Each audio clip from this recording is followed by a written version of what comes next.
Hola a todos los estudiantes del libro Durantia. Hoy vamos a estar contestando una pregunta. ¿Cuál fue el error de los 12 apóstoles de Jesús? Comenzamos. La misión de Jesús en la tierra supuso la cuarta revelación de época. El libro de Durantia supone la quinta revelación de época. Durante la cuarta revelación, que ahora conocemos como la era cristiana, se debió enseñar las enseñanzas de Jesús tal como él elaboró el plan para revelar la paternidad del Padre universal y la hermandad espiritual de los hombres. Para eso Jesús vivió una vida que sirviera de ejemplo para lograr esto. Y dijo que el Padre moraba en el corazón de los hombres y desde allí le mostraría al hombre cómo alcanzar la comunión perfecta con el Padre siguiendo su perfecta voluntad. Los 12 apóstoles de Jesús fueron instruidos y entrenados acerca de cómo enseñar el Evangelio y guiar a las almas a buscar a Dios. Fue muy difícil para Jesús enseñar a estos hombres y ayudarlos a desarraigar las creencias que tenían acerca del Mesías. Jesús pudo percatarse en su gira con Ganit y su padre, de que si ellos, los hombres orientales y comerciantes viajeros, griegos, hindúes y de otras partes, tenían tan alto nivel filosófico y capacidad para entender cosas tan espirituales, entonces podía ser posible que los judíos también pudieran hacerlo, y como era el propósito que el pueblo judío, que ya tenía un Dios definido, fueran los embajadores del reino, y decidió escogerlos entre ellos para que salieran por todo el mundo y predicar el Evangelio.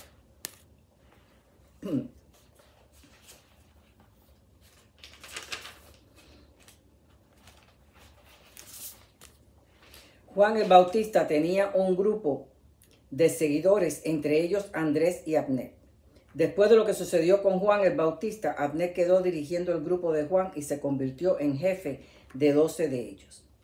Mientras tanto, Andrés se unió a Jesús y fue el primer apóstol que Jesús escogió. A partir de Andrés le siguió Pedro, Santiago, Juan, Natanael y Felipe, estos 6 elegidos por Jesús. Luego cada uno de estos 6 nombró a uno más y así se conformaron a los 12 apóstoles. Andrés fue nombrado jefe de los 12, pero el líder era Jesús. Jesús alternaba sus enseñanzas entre los 12 apóstoles y los 12 de Abner. Tanto Andrés como Abner conferenciaban con Jesús acerca de los planes. Abner era un firme creyente y seguidor de las enseñanzas de Jesús, y él y sus asociados sirvieron de refuerzo para la expansión del Evangelio. Así como Juan el Bautista abría el camino para la llegada del Mesías, Abner fue preparando un sentimiento favorable hacia el Evangelio para que Jesús no encontrara obstáculo en su camino. La Biblia no habla de Abner porque éste se mantuvo firme y fiel a las enseñanzas de Jesús, y los mismos apóstoles lo aislaron cuando se negó a sumarse a las enseñanzas de Pablo y modificar el mensaje del Maestro. La iglesia de Abner, que era la de Filadelfia, fue la única que mantuvo la pureza de las enseñanzas de Jesús. Ellos enviaron misioneros a Mesopotamia y Arabia, pero en este lugar, debido a una cultura intransigente, con el tiempo se convirtió en el Islam. Pareciera que fue Pablo el que cometió el gran error al poner más énfasis en los hechos milagrosos de Jesús y las escenas excepcionales durante la vida y después de la resurrección, y permanecer arraigado a las creencias antiguas. El documento 176.2 dice: Jesús les hablaba a los discípulos acerca de la destrucción futura de Jerusalén, y Pedro le preguntó, y esto fue unos 3 días más o menos antes de la crucifixión: ¿cuándo retornarás tú cuando todo esto ocurra? Y Jesús le dijo: Pedro, tú caes constantemente en el error porque siempre tratas de vincular la nueva enseñanza con la vieja.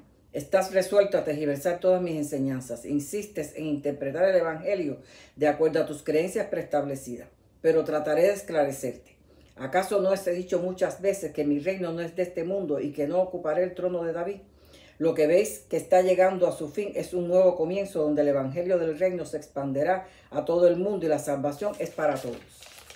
Y cuando el reino haya llegado a su fruto pleno, estáis seguros de que mi Padre os enviará una revelación ampliada de la verdad y enaltecida de demostración de rectitud, como os ha revelado en estos días el Hijo del Hombre. Y parece que esta es la revelación, no del libro Durantia, es la revelación ampliada.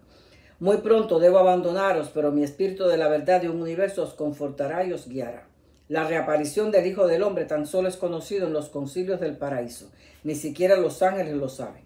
Cuando la plenitud de la era haya acontecido, el Padre enviará otro otorgamiento dispensacional. Y si no, yo retornaré para adjudicar la era. Las confusiones de Pedro sobre su venida hizo que Pablo, que era un gran maestro, un gran organizador, un gran negociador, que se comprometía a la causa que creía, que era sagaz y astuto, como dice la parábola del mayordomo, incluyera en su religión toda esta historia de Pedro. Pablo, además, era un hombre culto, hablaba varios idiomas y podía llegarle tanto a griego como a judío. Si Pablo hubiera conocido a Jesús, el evangelio quizás hubiera ido por otro camino. Pero Pablo era de la religión estoica, religión de esos tiempos, y cuando se inspiró al ministerio a través de la muerte de Esteban, el primer mártir cristiano, decidió abrazar la causa de Esteban y fundar la iglesia cristiana. Pablo nunca conoció a Jesús, no fue discípulo de Jesús. Entonces Pablo tomó parte de la doctrina de los estoicos y asumió el método de los sermones de los cínicos, otra religión de la época. Y aunque su mensaje no era exactamente como la verdadera enseñanza de Jesús, su mensaje era superior y mejor recibido. Proclamaba el evangelio en lengua franca, pues habían tanto helenistas como judíos, y los judíos eran bilingües, hebreo, griego y algunos hablaban arameo. Lengua franca tenía mayor alcance de su proclamación. Además, Pablo tomó de estas otras fuentes para incorporar a la religión cristiana. Tomó de la filosofía griega, de la teología hebrea. Fue discriminando cualquier contradicción y adaptándola a una de mejor aceptación para los creyentes potenciales. Aún así, no quedó libre de confusión. El gran acierto de Pablo fue unificar los mejores conceptos de la religión, de todas las religiones del momento, e incorporarlas a la religión cristiana, haciendo que muchos aceptaran con buen agrado el cristianismo y creando la iglesia institucionalizada que llevó a sustituir el concepto elaborado por Jesús del Evangelio. Pero el peor desacierto de Pablo fue incorporar a esta religión la doctrina de la expiación y del pecado original. Esto fue un invento de Pablo. No forma parte de las enseñanzas de Jesús. Todo lo cual demuestra que el mayor error de los apóstoles principales fue aceptar esto, que derivó después en aceptar otras cosas que veremos a continuación. Habían 3 apóstoles que iban con Jesús a todas partes y eran enseñados más profundamente por Jesús y participaban de muchas experiencias espirituales. Estos eran Pedro, Santiago y Juan. Habían otros 3 que, aunque en menor grado, también participaban de las enseñanzas más cercanas de Jesús: Simón Celote, Tomás y Felipe. Pero a quien más se le demandó fue a Pedro. Estos son los fallos de los apóstoles. Número 1. Permitieron que Pablo inventara una doctrina que siempre Jesús condenó: expiar el pecado por el sacrificio, puesto que entró al hombre por Adán y Eva, solo que antes se sacrificaba un animal, ahora Jesús fue el último sacrificio, solo hay que recibir a Jesús, el Cordero inmolado. Este es el fallo más grande. Abrazaron la causa de Pablo. Jesús puso su vida a servicio del Evangelio, no como sacrificio por el pecado ni para calmar la ira de Dios. Número 2. Permitir que Pablo avasalla a la mujer. Después que Jesús le dio un lugar de igualdad, Pablo delegó a la mujer a lo mismo que era antes, a un segundo plano y a la sumisión al hombre. Número 3. Imponer que esa religión cristiana era la verdadera. Por tanto, aislaron a la que no aprobaron estos cambios hechos por Pablo. Número 4. Permitieron que el cristianismo de Pablo pusiera en segundo plano al Jesús humano, al que vino como hombre y vivió como hombre, al que puso todo su amor en el Padre Universal y la hermandad espiritual, al que enseñó que la verdadera religión estaba en el corazón de los hombres, al que fue ejemplo de familia criando y educando a sus hermanos a partir de la muerte de su padre, al hombre que dio lecciones de vida y enseñó cómo relacionarse con el ajustador del pensamiento, el espíritu residente para la supervivencia del alma, a quien enseñó cómo vivir la experiencia de ir de círculo en círculo en el camino espiritual, aquel que enseñaba cómo amar al prójimo, no juzgar y perdonar, aquel que enseñó cómo comportarse en cada momento y vencer los egos para ser humilde, el hombre que le dio su lugar a la mujer, aquel que enseñó cómo formar un carácter valiente y cumplir las leyes, tanto de los hombres como las espirituales, y obtener mediante su ejemplo la forma de crear la capacidad para recibir las realidades reales y eternas, como dice el documento 169.4, y en su lugar exaltaron su muerte y su resurrección. Aunque es cierto que no eclipsaron sus enseñanzas completamente, sí dio pie a mucha confusión. No obstante, el mensaje de Jesús sigue vivo, aún ante tanta división eclesiástica y entre hermanos. Las religiones hoy están más divididas que nunca. Jesús en su época se reunía con los líderes de todo tipo de religión y extraía en presencia de ellos su mejor concepto y los ampliaba a la luz de su enseñanza. Nunca les dijo que una era mejor que la otra. Número 5. Los apóstoles permitieron que se agregara al cristianismo el concepto de una segunda venida para establecer el gobierno mundial con Cristo a la cabeza, la misma idea judía del Mesías. No fueron responsables ni con el talento ni con la mina. ¿Sabía Jesús que esto ocurriría? Sí, claro que sí. Si podía saber que lo iban a matar, si podía saber que Jerusalén sería destruida, tenía que saber esto. Y como buen maestro y líder del universo, tenía un plan A, un plan B, un plan C, y que veremos ahora. Entonces, ¿qué pasó? Jesús, cuando vino en misión, escogió Palestina para comenzar la obra de expansión del Evangelio. Eran los líderes judíos de Jerusalén la proyección de este ministerio. Él escogió a los judíos porque ellos eran los que tenían ya un concepto de convicción de un solo Dios y creían en el Mesías que se autootorgaría. Pero ellos no lo recibieron. Jesús no se cansó de reunirse con líderes importantes y explicarle quién era Él. Quizás no pudo decirle yo soy el creador del universo, pero sí les dijo, mi Padre me ha enviado, yo soy el Hijo de Dios, ustedes son hijos de Dios y ustedes son mis hermanos, yo soy el hermano mayor. Yo vengo en nombre de mi Padre, soy el enviado, pero mi reino no es de este mundo, no puedo ocupar el trono de David. El libertador no viene de la forma que ustedes piensan. Pero ellos nunca aceptaron este concepto mesiánico y así el evangelio se fue distorsionando en cientos de religiones. Jesús sabía que aparecerían en el mundo organizaciones sociales e iglesias que seguirían sus enseñanzas hacia el progreso social. Pero era su deseo que si aparecían que fueran basadas en sus enseñanzas. Ver el documento 170, 5:12. Nunca se opuso al bautismo de Juan porque a los apóstoles les gustaba el rito de admitir a un nuevo creyente por medio de este. Jesús siempre dejó que los temas religiosos siguieran su rumbo natural. Jesús era capaz, una vez que se hizo consciente de su naturaleza divina, de vislumbrar el futuro. Y supo que su plan no saldría como planeaba. Él entonces apeló a los 12 apóstoles, a los 70 evangelistas y a Abner y sus discípulos, y a todo el que deseara seguirlo. Y les dijo, prepárense para una lucha aplastante. Y comenzó contando una parábola. Jesús dijo, creéis que el Hijo del Hombre va a Jerusalén para recibir un reino, pero yo os declaro que estáis destinados a sufrir una desilusión. ¿Acaso no recordáis la historia de cierto príncipe que fue a un país lejano para recibir su reino? Pero aún antes de retornar, los ciudadanos de su provincia, que en su corazón ya lo habían rechazado, enviaron una delegación tras él que decía, no toleramos que este hombre reine sobre nosotros. Bueno, así como este rey fue rechazado en el gobierno temporal, del mismo modo el Hijo del Hombre será rechazado en el gobierno espiritual. Y siguió diciendo, y ahora habla de su plan original compatible con el Mesías esperado. Dijo, mi reino no es de este mundo, pero si el Hijo del Hombre hubiera sido recibido por el gobierno espiritual, ¿quién es el gobierno espiritual? Los líderes religiosos de Jerusalén. Si el Hijo del Hombre hubiera sido recibido por ellos, yo habría aceptado tal reino de las almas de los hombres. En otras palabras, no habría crucifixión y Jesús se quedaría el tiempo necesario con ellos para entrenarlos de cómo gobernar un mundo espiritualmente y elevar al corazón de cada creyente sus enseñanzas, y así él hubiera reinado sobre tal dominio de corazones humanos. El templo se hubiera restablecido y hubiéramos comenzado el estado de luz y vida. Pero Jesús no paró ahí. Les dijo algo más. Apeló a los apóstoles como única salvación y le dijo, ahora bien, como noble rechazado, yo quiero llamar a mis 12 siervos, los mayordomos especiales, y le daré una mina a cada uno de ustedes. Y quiero advertiros que cumpláis bien con mis instrucciones de diligente comercio con vuestro fondo fiduciario durante mi ausencia hasta que yo retorne y os pida cuenta. Y luego dijo, si este hijo rechazado no volviese, otro hijo será enviado para recibir el reino.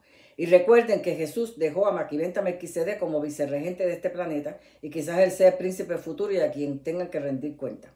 Los frutos generacionales de los apóstoles no lo sabemos. Eso pertenece a la administración celestial. Quizás algún día lo sabremos.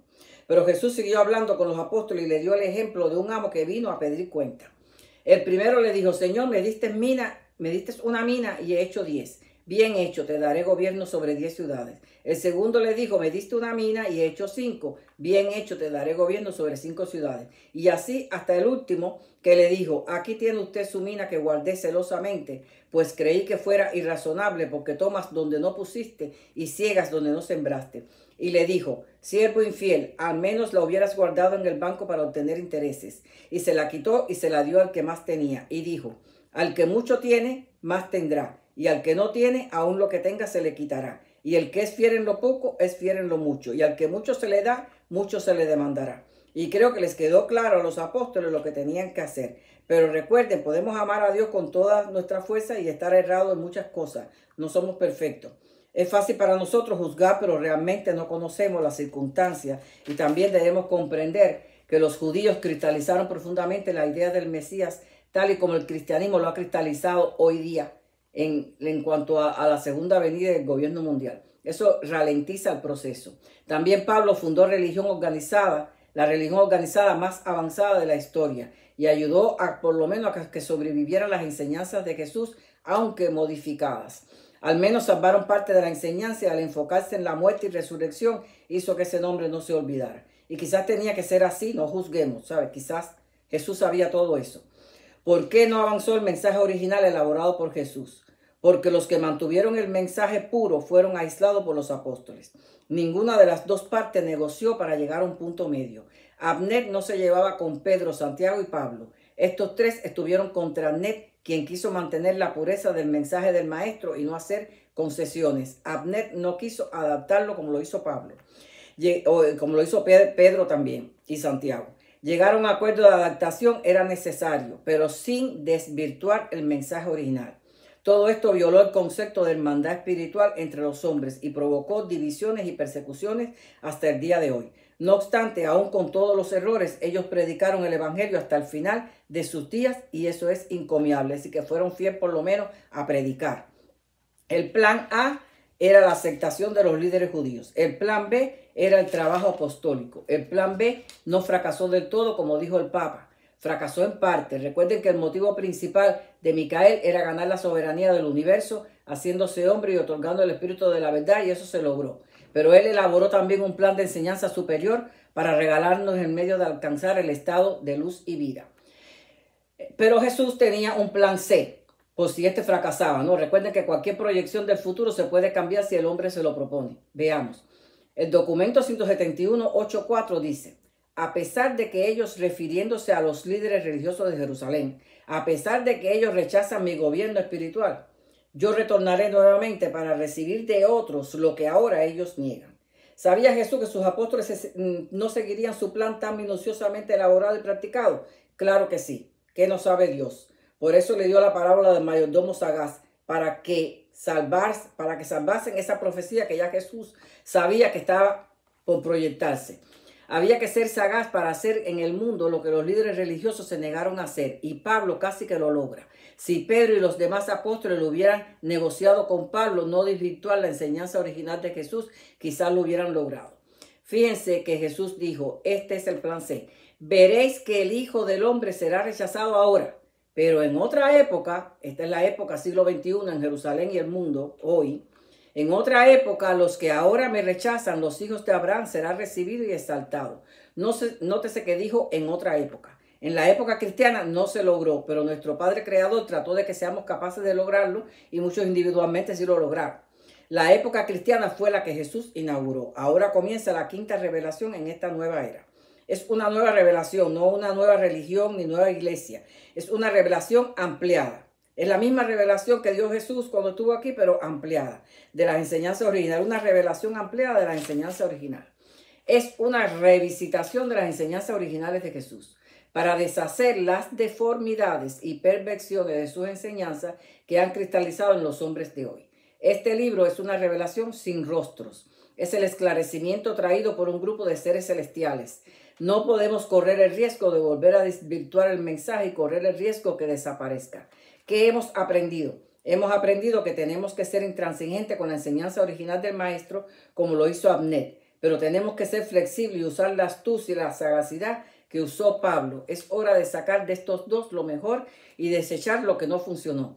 La vida de Jesús está viva, aunque sus apóstoles hayan mostrado solo una parte. El que verdaderamente buscó a Dios lo encontró y pudo separar el trigo de la cizaña del campo de siembra de la Biblia. No se puede crear una iglesia de Urantia. La nueva iglesia se construye dentro del corazón de los hombres. Nuestro líder es el Padre Celestial. La hermandad espiritual se manifiesta en la fraternidad y buena voluntad y amor hacia todos los hombres. ¿Hay que eliminar las iglesias? No, hay que actualizarlas. Dice el libro de Urantia, es una religión de segunda mano. Hay que llevarla a la original.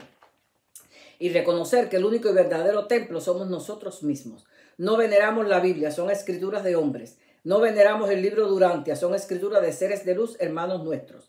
Escrituras que esclarecen nuestras mentes y nos muestran el plan divino para nosotros y cómo funcionar dentro de él. Amplían el ejemplo de vida de Jesús. De nosotros depende comenzar a crecer espiritualmente y dejar de venerar libros y hombres y comenzar a buscar la voluntad del Padre y vivir una vida en comunión con Él? Así que hasta aquí la respuesta a la pregunta.